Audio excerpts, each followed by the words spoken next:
Isaías 4:1 e 10 diz: Não temas, porque eu sou contigo.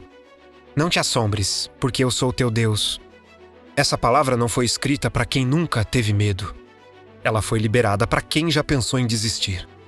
Deus não diz não temas porque a vida é fácil. Ele diz isso porque Ele está presente. O medo perde a força quando você entende quem caminha ao seu lado. Deus continua dizendo: eu te fortaleço e te ajudo. Não é a sua força que te mantém de pé. É a mão de Deus te sustentando quando suas pernas já querem ceder. Tem dias em que você não consegue mais orar, mas o céu continua trabalhando por você. E o Senhor finaliza: eu te sustento com a destra da minha justiça.